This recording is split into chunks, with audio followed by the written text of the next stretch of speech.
The elements of copywriting that drive sales.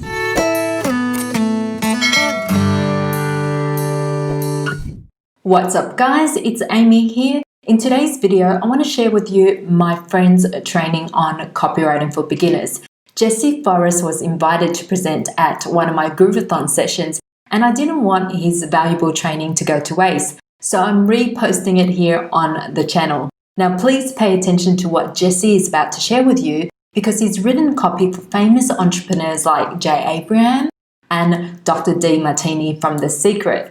I'll leave a link in the description area if you want to learn more about Jesse. Okay, enjoy. I started my journey as an entrepreneur when I was 16 from my dorm room at a boarding school I lived at in Sydney. But I didn't discover copywriting until much later, until I was about 21. So that's 15 years ago. You know, I had the real fortune of working with some really big names in America and around the world. People like you mentioned, Jay Abraham and Dr. Demartini from The Secret, as well as countless others.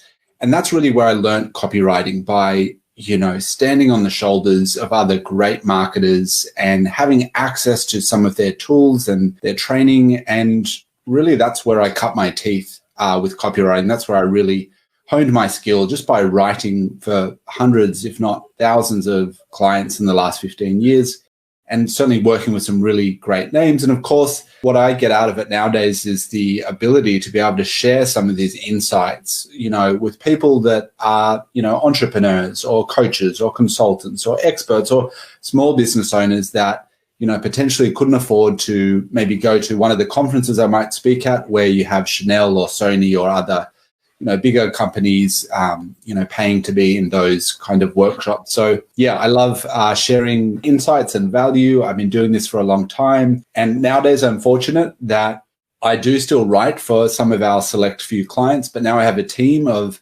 other writers that and editors who are working with our agency. We write everything from, you know, website copy to emails, landing pages, Facebook ads, opt-in pages, you name it, we can write it. So yeah, I'm excited to be sharing some knowledge with the audience today. My webinar is Copywriting for Beginners. So I want to show you today how to write copy that is effective without being cheesy or without using claims or outrageous copy that doesn't really make you feel comfortable. So today I'm going to be covering the beginners, right? I'm going to be going over the fundamentals and what you should know, whether you're a beginner, intermediate, or advanced copywriter, but really focusing on the beginners. So we're going to talk about what is copywriting versus content writing. And yes, there's a difference. We'll cover those definitions in a moment. We're going to be talking about how people read online, because it is different to how people read offline. We're going to explaining those differences and how you can write for the web, how to understand your audience's language, also their problems, their fears and desires on a deep level, so that you can write copy that really resonates with them. We're going to talk about how to write copy, as I said, that sells without being cheesy. And I'm going to be going through the 7 essential elements of copy that convert. So there's a lot to get through. Let's get into it. So copywriting versus content writing, what is the difference? Well, let's answer the question, what is copywriting? So copywriting is simply writing the words that get people to take action online, whether that's to sign up, to make a purchase, to register for an event, to fill out a form, click a button, whatever the desired action is. Copy are the words that we use to drive people to take that action. So that's my definition. What is content writing then? Well, content comes in many different forms. You know, it could be video, could be audio, could be visual content, obviously written content as well, and is typically used to inform, educate, entertain, and build a relationship with an audience, right? So if you want to attract more followers, if you want to have a bigger online audience, you can often do that by creating amazing content, which then helps you to grow that audience and also build a audience with or a relationship with your existing audience.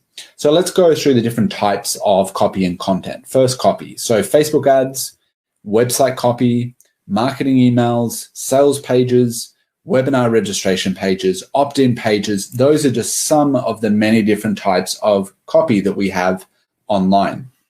What about content? Well, obviously blog posts, your email newsletter, SEO articles, videos, and infographics, and lead magnets. Those are the different types of content. There are more types, but those are some of the main types of content that we would see over and over again online. So today, we're really talking about copywriting, not necessarily content writing. There might be some overlap in terms of the fundamentals of what works, but really it's going to be about copy. And what I'm going to be talking about today can be used in a variety of different types of copy, whether it's sales pages or website copy and more. So how do you understand your audience's language? Because if we can speak in their language, or if we can write in their language, communicate in the same kind of words and phrases and sentences they use, we have a much better chance of gaining a rapport with our audience, but also convincing them to take action, whatever that action might be.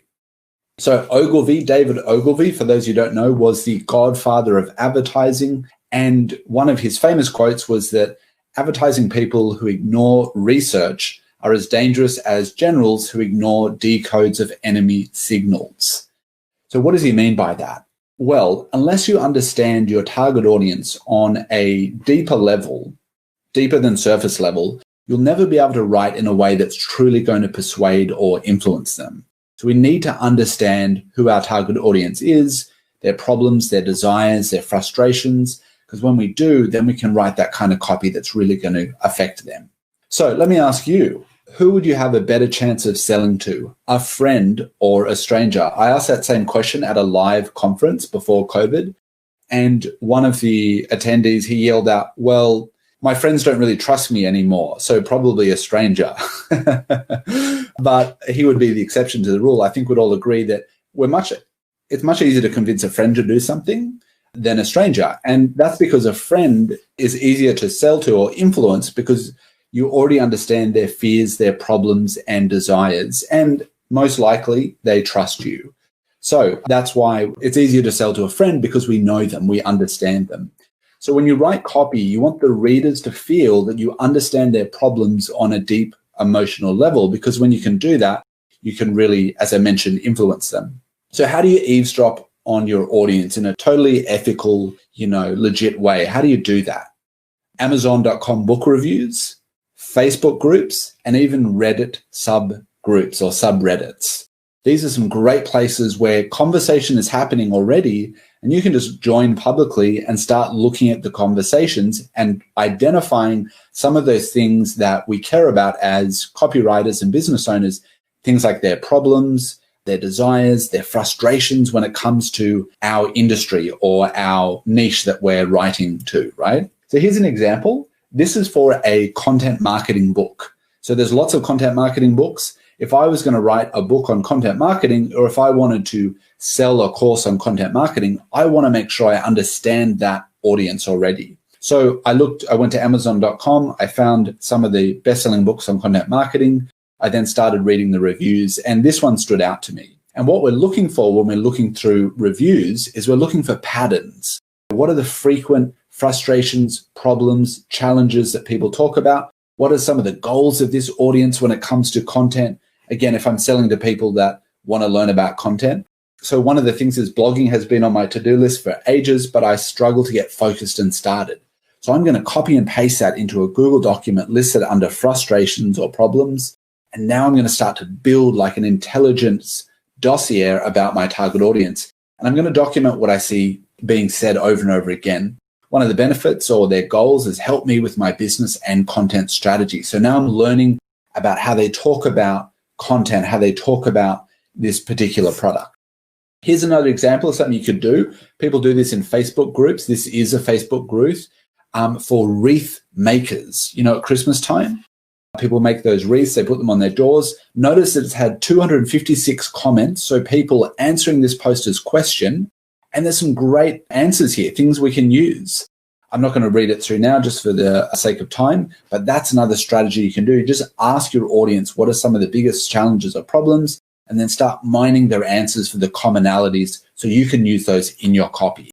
Here's an example of how you'd use that in your copy. Early on, I have a section which has a heading at the top, and this is for a web design agency. So they build websites for people.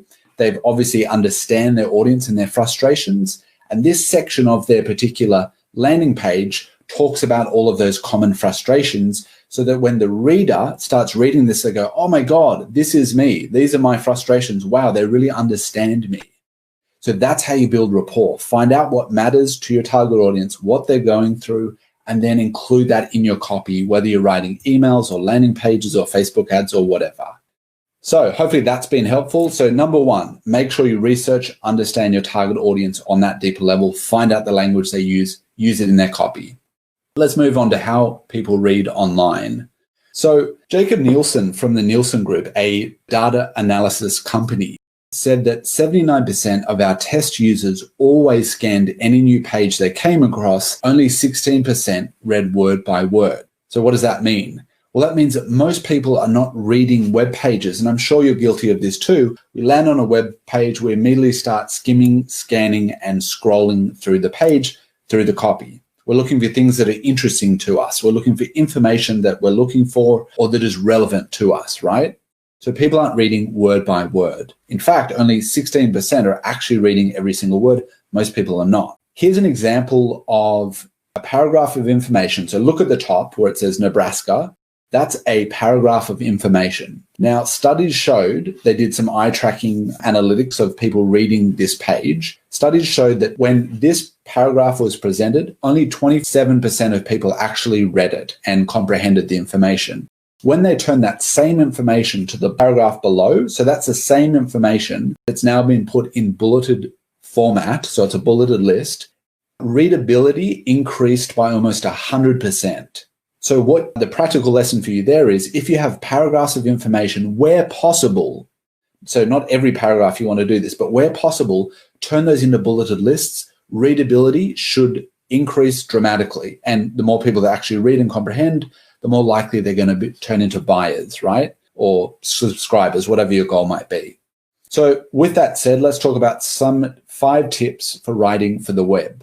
First of all, you want to include meaningful headings throughout your page. So I like to break up any page I'm writing, a landing page, a web page, into sections. And each section has its own heading, as we saw previously with that web design company, that big bold heading. So you want to have headings throughout your page that break up the page and stop people from scanning and scrolling and actually just start reading. Bulleted lists, as I've just covered. You also want to bold important words and sentences. Those things might be benefits. Those things might be other elements that we're going to talk about in a moment, or problems you help them solve. Bold sparingly, not too much, important words and sentences so that they stand out. You want to have short sentences and paragraphs. If they see big chunky paragraphs, they're unlikely to read them because they just look intimidating. So if you can break up paragraphs into, I like to have them between even 1 and 4 lines deep, but certainly no deeper than that. And short sentences as well. Just when you increase readability, you will often increase conversions as well. And the final tip, include relevant images that support the copy. So often in each section of a page, I'll have a meaningful heading. I'll have scannable content, in the short sentences or paragraphs. And then I'll have a relevant image, if possible, that supports the copy. So the image and the copy should both match, right? They should be relevant to each other. So did you know that on average, it's somewhere between 70 and 90% of website visitors leave within the first 5 seconds and never return? So if you're doing ads or marketing or any kind of effort to drive traffic to your website, the scary statistic is a lot of people will arrive and then they'll shortly leave afterwards. We don't want that. We want people to stay on our website long enough to take the action we want them to take. So there's 3 questions that visitors ask when they land on your website. Those questions are, what is the site about? What can I do here? Is this what I'm looking for, the information I'm searching for? And how is it useful to me? Do I benefit from this information? Can I use the product or service that is being sold on this page? So they ask those questions when they first land on your website. And if you think of any web page, a web page has the top section that you see when it first loads before you start scrolling. That's a section we call above the fold. And then below that, you have below the fold. What we're concerned about for the next few slides is the above the fold area, because that's where people make that decision to stay or go. So we want to have the right kind of elements in there. So to just illustrate my point of how important the above the fold section is, that first impression, so that you can convince people to stay, I'm going to show you two examples. So I'm going to give you a quick 5-second test, which you can play along at home. You can, yell out the answer if you're alone, or maybe say it to yourself if you're with people. But the question is that I want you to think about is, what is this web page about? I'm going to show you two different web pages for 5 seconds each. All I want you to do is just form an impression of that page and then, yell it out or say it to yourself, and we'll go from there. So 5 seconds, get ready to form an impression of this page. Let's go. What was that page about? What was that page about? Now, I've shown that at other conferences and people yell out, computers, business. I'm not sure. It's not clear, is it, what this page is about? There's so much going on in this screen and people don't know what it's about. It's too confusing. So that's a bad example. Don't do this example. I'm sorry, whoever SAP the company is, but you're doing it wrong. All right, are you ready for the second example? Same rules. You'll have 5 seconds, form an impression, yell it out if you're alone, say to yourself if you're with friends, and let's go. Okay, what was that page about? I think some of you will know. Well, that was Airbnb, right? Look at the difference here. I mean, they've got a clear image that is supporting the copy, find a place to stay. The headline is short, it's clear, it makes sense. We have ultimate clarity. We've got some social proof underneath, rent from people in 40,000 cities. It's not too busy or distracting. And as a result, most people, when I do that test and move on, they shout out apartments, rentals. The clarity is so much better. And that's what we want for your Groove pages when you're designing your Groove funnels. We want that as well. So I'm going to show you how to do that.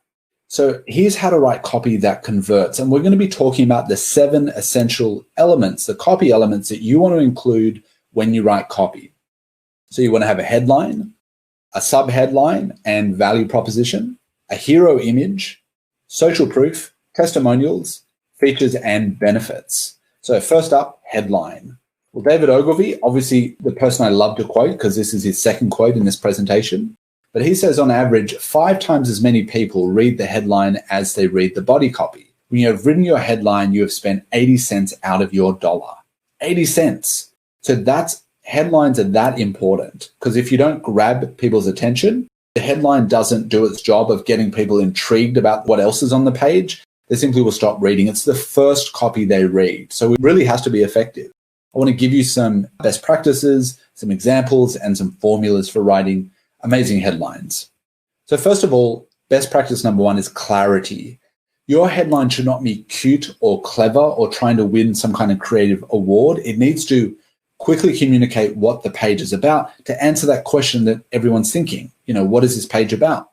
It could be benefit focused, where you talk about the benefits of whatever it is that you're offering, or it could be problem focused. Your headline could be embarrassed by your outdated web copy. That might be a headline I use on one of my pages. So that's more problem focused, right? Benefit focused is something we could write as well. So there's 2 different best practices, and it should be short. Usually I try and make my headline short, between 5 and 10 words max. Then I give the sub headline, which is the text below the headline. You've got more room to then expand upon what you're saying. So 3 headline formulas: say what it is, number headline, or question headline. So we'll go through those now. The first one, I'm shamelessly showing my own website. And I just want you to look at the headline here, fast and affordable copywriting. So that is ultimate clarity. If someone arriving on this page, I say, what is it about? In 5 seconds, I'll go, oh, it's copywriting. They know what it's about. And then the subheadline underneath allows me to expand a bit more, give a bit more clarity or details about the headline. You could also ask a question. Here's one from Neil Patel, and he simply says, do you want more traffic? ? It's short, it's to the point. And then again, underneath, he's able to expand upon what that means and what he's talking about or offering in that subheadline below. So just a great short to the point question can do wonders for a headline. You could also think about including numbers. This was a lead magnet that we were offering called 10 copywriting mistakes. And again, I've used a number there, 10. You'll notice that on a lot of news articles, which is kind of content, but they'll use numbers, because numbers just psychologically work very well when it comes to writing headlines. Now, I've mentioned the subheadline a couple of times here. I want to expand on that a bit more. So the headline, just to visually show you, is the top section. It's really important. It grabs their attention. It keeps them interested. The subheadline further explains the headline and then states the value proposition. So what is a value proposition? Well, a value prop is a promise of value to be delivered. It's the main reason a prospect should buy from you and not your competitors. So think about that last part. And your value proposition should answer the question, why should I choose you and not the competition? That really is what your value proposition is stating. So GuruFunnels does this really well. I'm really looking at their headline here.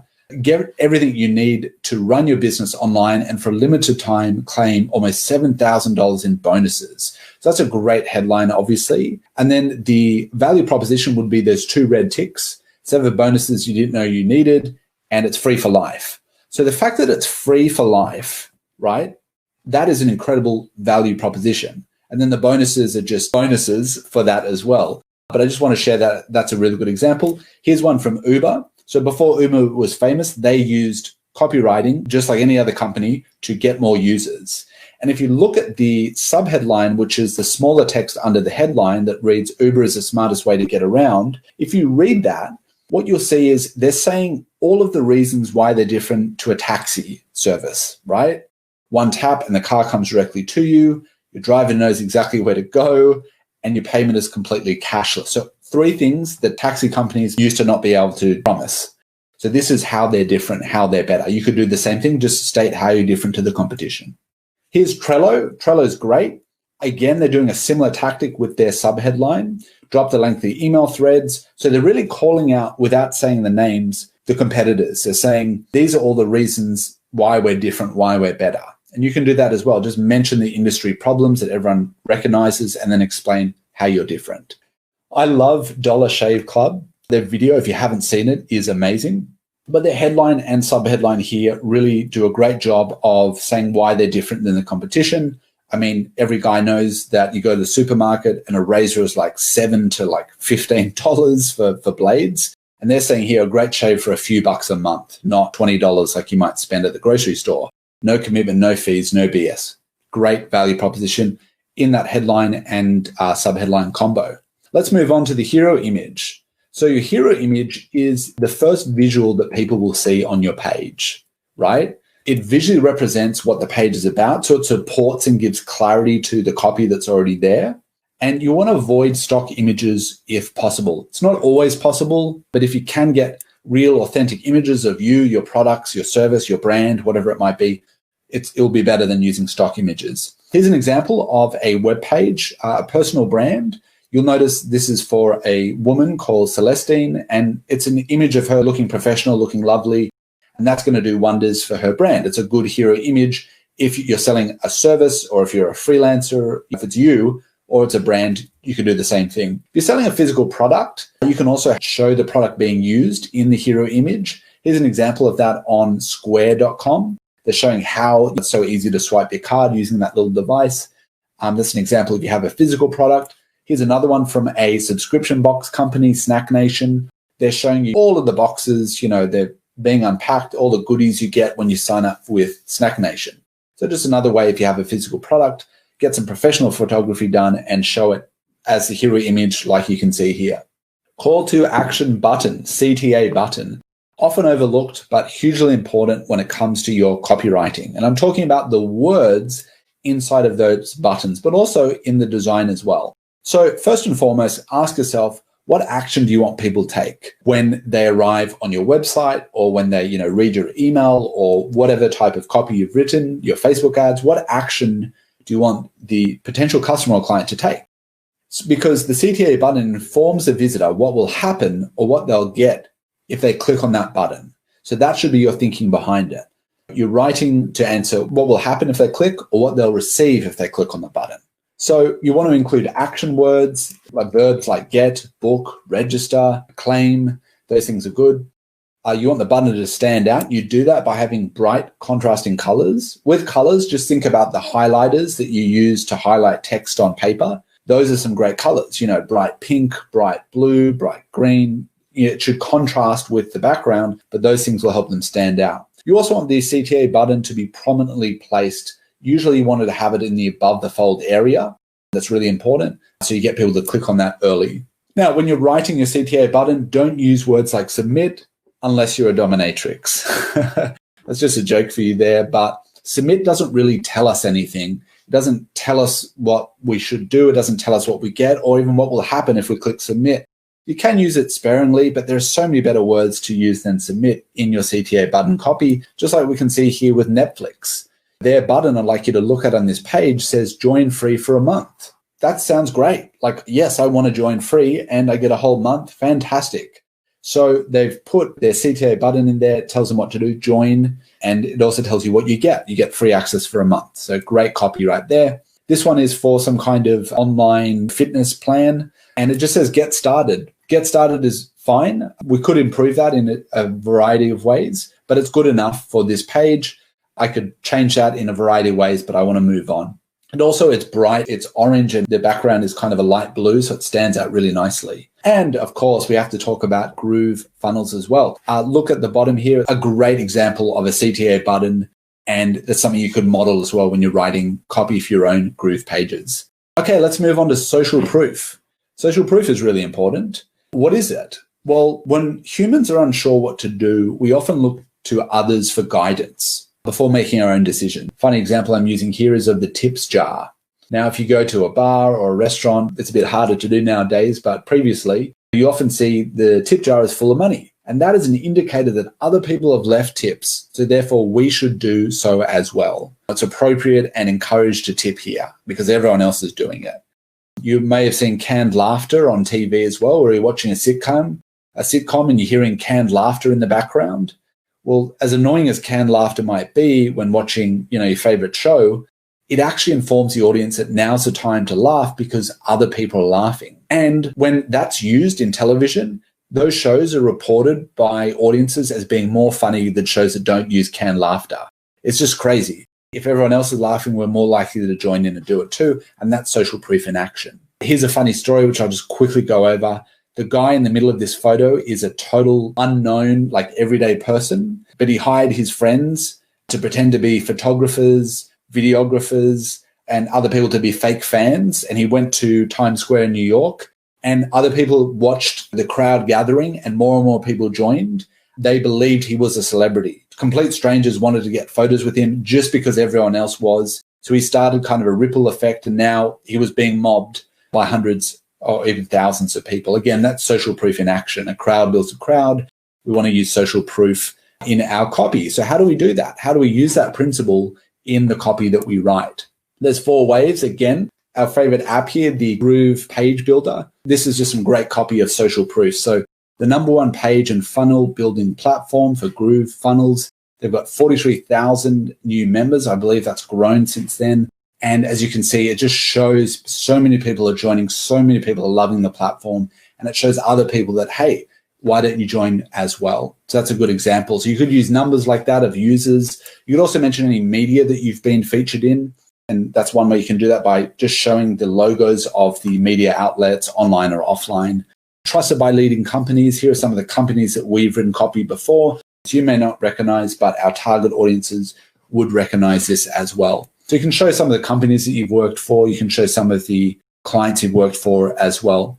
Now, this is taken from an accounting practices website, and they want to show their certifications and their qualifications because not every accountant has the same qualifications, and they do that here on their page. So what they're doing by showing social proof is saying, hey, all of these companies we've worked with before, we're certified by these companies. They're giving us the thumbs up, so we must be good.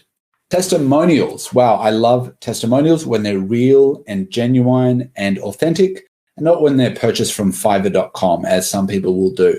But testimonials really are a powerful way to increase trust with your visitors, especially if they've never heard of you. And did you know that 92% of people said that when they read testimonials when considering making a purchase? And why do you think that the biggest websites in the world, whether it's Amazon.com or eBay or any e-commerce website that you might shop online, they will often have customer reviews? It's almost mandatory because they know they can really increase your conversion rates. So there's a difference between good testimonials and bad testimonials. This is a testimonial I grabbed from a website and noticed a few of the underlying text. So not all testimonials are great. This testimonial is decent for several reasons. First of all, his photo. We can see this is a real person. We can see his actual smiling photos. That's a good step. The second thing is we can see this person's full name and then some relevancy in terms of his occupation or who he is. So we know that Tom Rolfe is the founder of Player 10. So that's great. So we know two things already. This is a real person. We know where they work. And then the testimonial itself, I've underlined the parts because it doesn't just ramble on about anything. It says, when starting to think about selling my business, so he's giving you context and he's relating to other people who might read this, other customers who might read this, who might be in the same situation or have the same challenge. They did a great job and identified some key areas where I could save money to maximize the value of my sale. So this is, I think, a brokering business like selling service. But again, he's showing specific benefits that he got from working with this company and the situation he was in, which people often relate to. So that's a great example of a testimonial. But how do you get testimonials? So many of our clients who we write copy for, whether it's a small business or an entrepreneur or a large company, they don't have any testimonials because they never bothered to ask their clients or customers for them. So it's as simple of just ask your customers for testimonials, ask them in person, send them an email, ask them over chat, however you can ask, do it. And when you ask them, there's a couple of questions that you want to ask. Because if you simply say, hey, did you enjoy working with us? People will say, yeah, it was good. And that's not going to be a valuable testimonial to you. So the better questions you ask, the better answers you'll get. And then you can put all of the answers together, format them into a testimonial. So why did you decide to work with us? Great question. What challenges were you facing before you decided to work with us? What are some of the specific benefits you got out of working with us or from using our product or service? Who else do you think would benefit from our services? Now, that's a great question because they'll say, I think anyone in this situation, anyone who's got this kind of situation, they're going to say all of those things. And you're going to get a much better testimonial by asking these kind of questions. Let's move on to features and benefits. So what's the difference between features and benefits? Well, features are facts about your product or service. They add credibility and substance to your website copy or your landing page or whatever it is that you're creating, right? So features are important. Benefits explain how your product or service improves people's lives. So one is more about the data and the stats. The need to know are the features, but the benefits is what makes people buy. Here's an example. I hope you don't mind this example, that a feature would be that Diet Coke has low calories. And the benefit is that you look better than, I'm not going to say that word, but that person from accounting at the end of year party. So the idea is that the benefit says what it is. The benefit is how the customer feels about that feature. So you can transform your features into benefits with two simple questions. You can use the question, which means, or you can use the question, so what? So here's an example that I love to use. This is iPod. Now, iPod, when they first came out, nobody knew what an iPod was. It was a revolutionary new product. I mean, now everyone knows what an iPod is, what an MP3 player is. But back in the day, iPod was not the first MP3 player. There was other MP3 players out there. So when they wanted to dominate the market, which they did, they needed to explain to people what it was. If I said to my mum, an iPod, it has 3 gigabytes of storage, my mum is not going to know what that means. But if I say iPod, 1,000 songs in your pocket, that's the benefit of having so much storage. So that makes sense, right? So that's going to be far more sexy of a benefit than saying iPod, 3 gigabytes. See what I mean? One is a feature, one is a benefit. So this is what you want to do. This is how you turn features into benefits. Create a spreadsheet or get a piece of paper, basically a spreadsheet like this. In one column, write down all of your features of your product or service. Ask yourself which means or so what, and then turn that into a benefit. So 4 gigabytes of storage, what does that mean? Well, it means you can have over 1,000 songs in your pocket. You can carry that in your iPod. Now we're talking about something the customer actually cares about. So you need to have both, but these could be different chunks or sections of your page or copy where you talk about the features of, hey, these are the features included, but you also talk about the benefits. So those two are so important. So how do you display benefits and features in your copy? How do you use them? As I just mentioned, you could have one section of your page with a heading, with some bulleted lists that talks about all of the features, right? And then you can have another one where you talk about the benefits. So again, talking about Apple, this is taken from their iPad Air page. So Apple uses their own copywriting as well, and they follow these principles. So we can see a heading in this section, and it says, make working hard feel like hardly working. And what they're talking about here is the benefits of using the iPad Air. These are just some of the benefits, right? And they've got a picture of it being used there as well. And here's another example of using benefits, and this is from Trello.com, a project management tool. One of the benefits that they've listed here is work with any team. And then they explain how you can do that using their platform. So again, it's got a visual image there to help the reader. It's got a heading. We've got a short paragraph, and they've even got a call to action there in this particular section of that page. All right, guys, I know I went through that rather quickly, but I'm hoping that you got a ton of value out of today. All right, guys, I hope you found this training useful. If you did, hit that like button for me. Now, Jesse is the founder of copywritingcrew.com, and he provides done-for-you copy. His team of professional US and UK-based writers are able to research, write, and deliver high-converting copy within days for landing pages, sales funnels, ad copies, and email campaigns. So if you're not a writer like me, check out his copywriting services below. Until next time, see ya!